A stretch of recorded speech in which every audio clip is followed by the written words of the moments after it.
কোরবানির পশুর চামড়া নিয়ে বিপাকে পড়েছেন দিনাজপুরের মৌসুমী ব্যবসায়ী ও আড়তদাররা। আড়তে আসছেন না ট্যানারি মালিক বা তাদের প্রতিনিধি। চামড়া বিক্রির জন্য ট্যানারি মালিকদের অনুরোধ করতে হচ্ছে বলে অভিযোগ আড়তদারদের। আরও এর তথ্য জানাতে এই মুহূর্তে জেলার রামনগর চামড়া বাজারে আছেন সহকর্মী গোলাম নবী দুলাল। যাচ্ছি তার কাছে। দুলাল, আমি এই মুহূর্তে রামনগর চামড়ার একটি আড়তে রয়েছি, যেখানে কাঁচা চামড়াগুলো শ্রমিকরা কিন্তু লবণ দিয়ে প্রসেসিং করছেন এবং এই চামড়াগুলো যেসব কাঁচা চামড়া তারা ধুয়ে মুছে কিন্তু আপনার লবণ দিয়ে আপনি স্টেক করে রাখা হচ্ছে। আমরা দেখছি যে এই চামড়ার আড়ত, এই আড়তে আপনার যারা শ্রমিক তারা যেটা বলছেন যে লবণ মিশিয়ে তারা এটা রেখে দিচ্ছেন এবং এই আড়তের যিনি মালিক আবুল খায়ের সাবেক সাধারণ সম্পাদক, তিনি বলছেন যে চামড়া সংগ্রহ করে তারা এই আড়তে লবণ দিয়ে তারা রাখছেন এবং এটি কিন্তু এক মাস এখানে রাখার পরে তারা ঢাকার আড়তদারদের কাছ থেকে নিয়ে যাবেন বা অনেকে এখান থেকে আসে কিনে নেবেন। তো তুমি যেটা বলছেন যে সংকটের যে কথাটা, সেটি হচ্ছে এবার চামড়া দিনাজপুরের এই বাজারে আপনারা প্রায় 20,000 কাঁচা চামড়া সংগৃহীত হয়েছে। তিনি যেটা বলছেন যে এই আপনার লবণযুক্ত চামড়া তারা আরো এখানে আসে পৌঁছাবে এই রামনগর চামড়ার আড়তে। প্রায় 35 থেকে 40,000 চামড়া তাদের লক্ষ্যমাত্রা রয়েছে।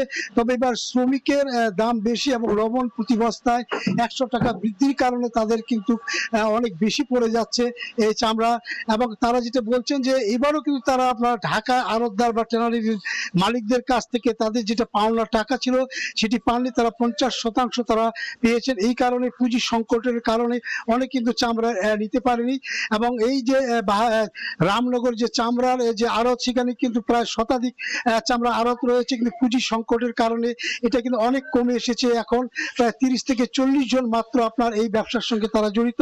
তারা যেটা দাবি করেছেন যে সরকারিভাবে যদি এই চামড়া সংরক্ষণ এবং ঈদের আগে যারা চামড়া ব্যবসা করেন তাদের যদি আপনার সরকারিভাবে সহায়তা করা যায় তাহলে কিন্তু এই চামড়া শিল্পটা কিন্তু আপনার রক্ষা পাবে।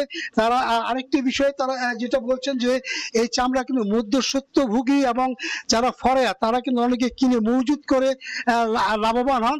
এবার আমরা দিনাজপুর যে রামনগর চামড়ার বাজারে দেখেছি ঈদুল আজহায় যারা এখানে চামড়া মৌসুমী চামড়া ব্যবসায়ী যারা এখানে চামড়া কিনে বাড়ি বাড়ি সংগ্রহ করে তারা এখানে বিক্রি করতে এসেছিলেন, তারা যেটা বলছেন যে মাত্র অর্ধেক দাম দিয়ে তারা এখানে চামড়া বিক্রি করতে হয়েছে। কিন্তু আড়তদার যারা তারা বলছেন যে তারা প্রতিটি চামড়া আপনার 400 থেকে 600 টাকা কিনেছে, অথচ মৌসুমী ব্যবসায়ীরা বলছেন যারা অর্ধেক দাম দিয়ে এখানে তাদের চামড়া বিক্রি করতে হয়েছে। তো আমার কাছ থেকে রামনগর চামড়ার বাজার থেকে সর্বশেষ এই ছিল। সরাসরি যুক্ত ছিলাম দিনাজপুরে।